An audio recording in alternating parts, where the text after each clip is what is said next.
তো বন্ধুরা আজকে আমি তোমাদের বলবো যে ইউটিউব ভিডিওতে ডেসক্রিপশন দিলে কি হয় এবং না দিলে কি হয়।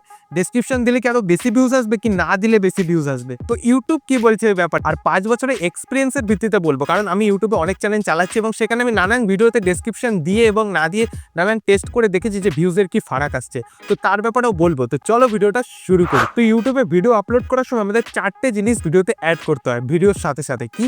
1 হলো টাইটেল, 2 ডেসক্রিপশন, 3 থাম্বনেল, 4 হলো ট্যাগ। এই 4টে যদি তোমরা ঠিকঠাক করে দিয়ে থাকো তাহলে কিন্তু তোমার ভিডিওর এসইও ঠিকঠাক হবে। এসইও মানে কি? সার্চ ইঞ্জিন অপটিমাইজেশন, অর্থাৎ তুমি তোমার ভিডিও কোন ব্যাপারে আছে সেটা তুমি তোমার ইউটিউবকে জানাচ্ছ, তোমার ইউটিউবের অ্যালগরিদম সেইভাবেই তোমার অডিয়েন্সের কাছে পৌঁছে দেবে। তো তার জন্য এই 4টে জিনিসের কাজ। এই 4টে জিনিসের ব্যাপারে আমরা অন্যদিন জানবো। তো আজকে শুধু আমাদের টপিক হলো ডেসক্রিপশন। তো সবার প্রথমে জেনে নিই টাইটেল ডেসক্রিপশনের ব্যাপারে ইউটিউব কি বলছে। তো সাইডে দেখতে পাচ্ছ ভিডিও আপলোড করার সময় যে টাইটেল বলে যে অপশনটা থাকে, এখানে টাইটেলটা লিখতে হয়, তার উপরে একটা কোশ্চেন মার্ক বলে একটা অপশন থাকে, সেখানে ক্লিক করলে এই জিনিসটা দেখা যায়। তো এখানে ইউটিউব বলছে টাইটেল কেন দিতে, যাতে তোমার ভিডিওটাতে একটু হুক হয়, অর্থাৎ থাম্বনেলের মতোই, যাতে তোমার টাইটেলটা দেখো লোকে ভিডিওটাকে ক্লিক করে তোমার ভিডিওটা দেখে, তার জন্য কিন্তু এই টাইটেলটা দেওয়া। এবং তার সাথে সাথে যখন আমি ডেসক্রিপশনের কোশ্চেন মার্কে ক্লিক করছি তখন ইউটিউব বলছে যে এই ডেসক্রিপশন দেওয়ার কারণ হলো যে তোমার ভিডিওটাকে ইউটিউবের অ্যালগরিদমকে জানানো যে তোমার ভিডিওটা কিসের ওপর। তো এবার জেনে নিই আমার এক্সপিরিয়েন্সের ভিত্তিতে কি বলে। তো আমি কিন্তু নানান ভিডিওতে নানানভাবে ডেসক্রিপশন ইউজ করছি, অর্থাৎ কোনো ভিডিওতে আমি ডেসক্রিপশন দিয়েছি, কোনো ভিডিওতে দিইনি, কোনো ভিডিওতে অল্প কিছু দিয়ে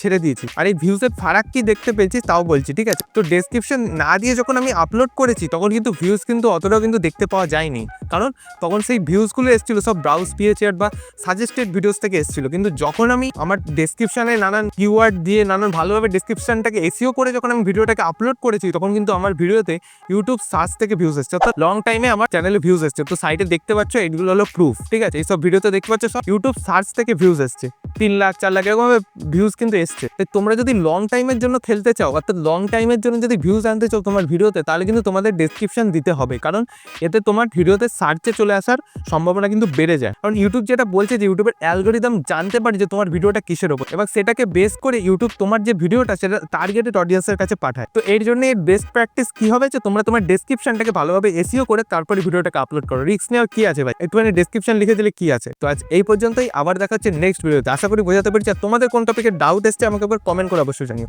ঠিক আছে? তো